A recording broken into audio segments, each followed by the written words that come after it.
Hi, today I'm gonna talk about the the mission, the mission work in North Korea. You know, when it comes to the mission work in North Korea, there are two types of mission. First one, first one is the front door mission. Okay, front door mission. There are some characteristic of a front door mission. When it comes to the front door mission, it's in this column, right? It should be associated with the governing body of North Korea.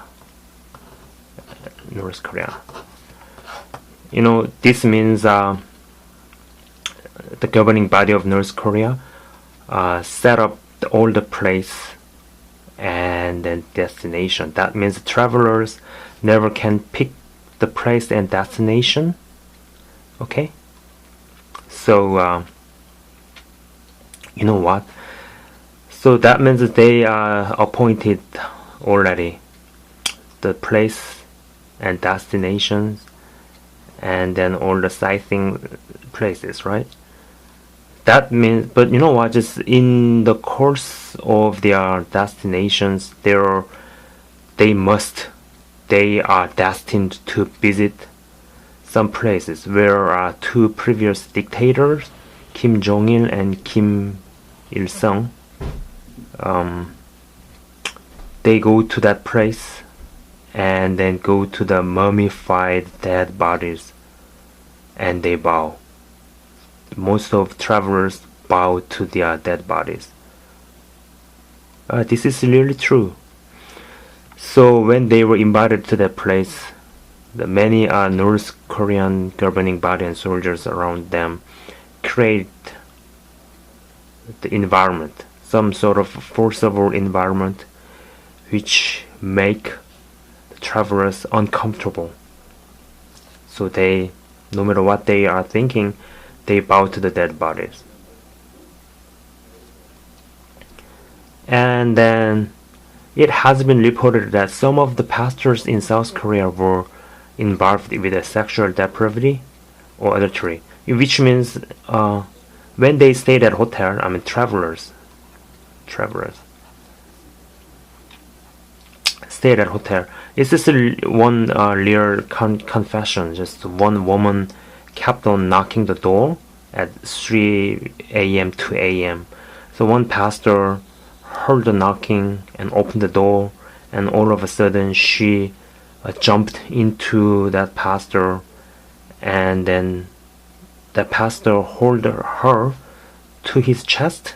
At that moment the picture was taken, and then by using that photo, the governing body of North Korea started to threaten him to pay certain amount of money to the governing body.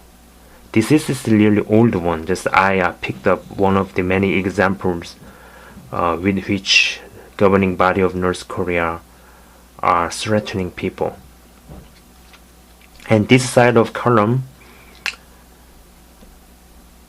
the spreading gospel is systematically not allowed, which means what they can do is to engage with humanitarian work, you know, just donation of the money or bringing the rice to the people and some materials. They bring the materials, something like that.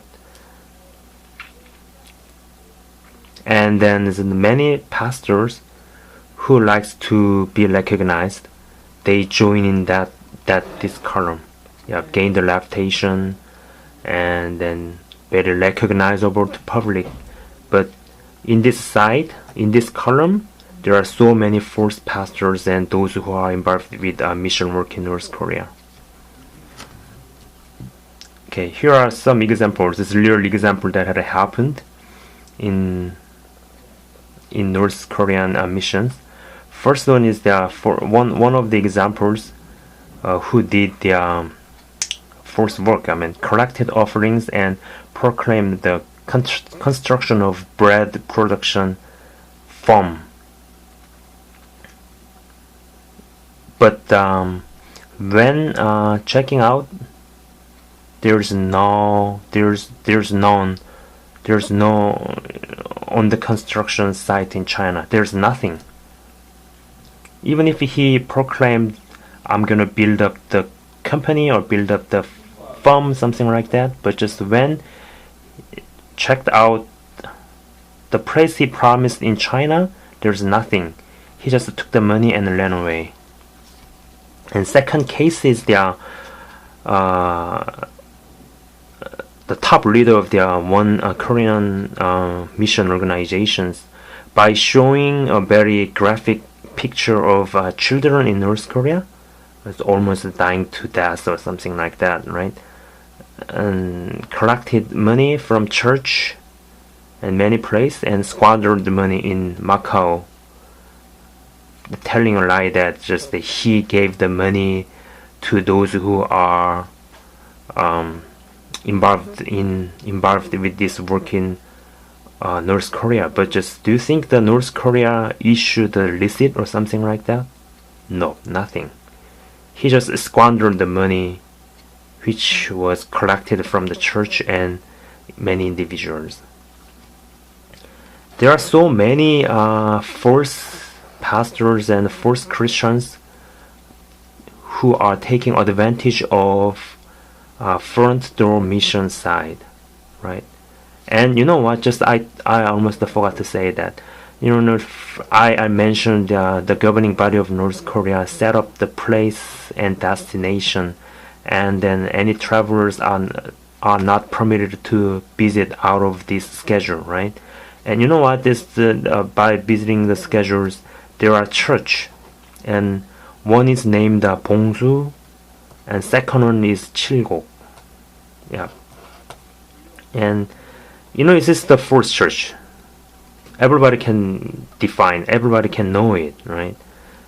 The governing body of North Korea, in a forced way, constructed a church, and then advertising there is the freedom in religion, freedom in choosing the religion in North Korea.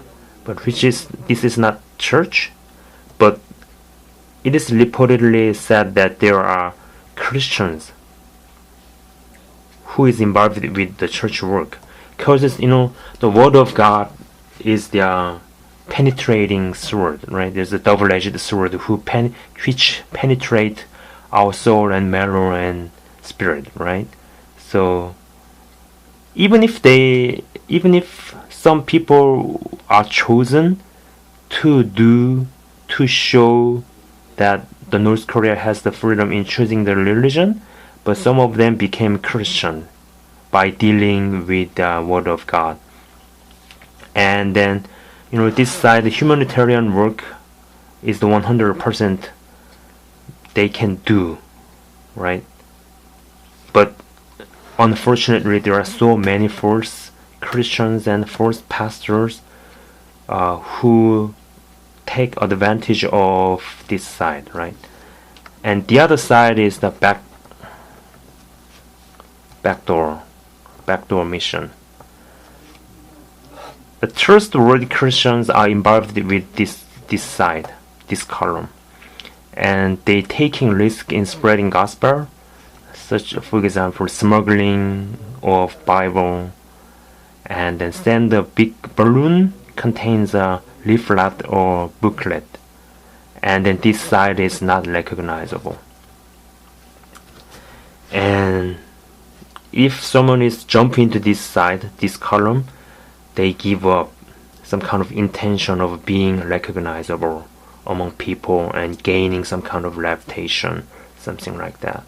And then when caught by the authority, the governing authority of North Korea in this section, they have to experience, like they have to risk like such a scariest persecution. For example, forcible injection of drug, and afterward the many men rape the man, rape the missionaries, and rape the pastor, and then all kind of process are being recorded by the camera. So in this section, just threatens is working fine. Just that threaten and some kind of sexual temptation or sexual depravity, those things will work out fine. But in these sections, it's very brutalized. Like I said before, it's very brutalized because it's trustworthy side. Okay, with the restricted English, I try to explain how the mission of North Korea can be defined in two different ways. But just I ask you not to misunderstand. In this part, in this section, the humanitarian work should be accompanied, and this side is necessary. But what I want to talk about is that in this section, in this column, those who are involved with the mission of North Korea can be easily destroyed, can be easily tempted to become false pastors and false Christian due to the characteristic and due to the strategy North Korean government, the governing body of North Korea like to use. Okay, so you have to be very careful. And this side is not recognizable, is not notified by many people, but many trustworthy and truthful Christians are involved with the task of spreading the gospel, and they barely like to make themselves known to public. So there are two different ways of approaching in terms of the North Korean mission. Okay, and then I'm gonna produce two more video clip regarding North Korea. Okay, yeah, thank you.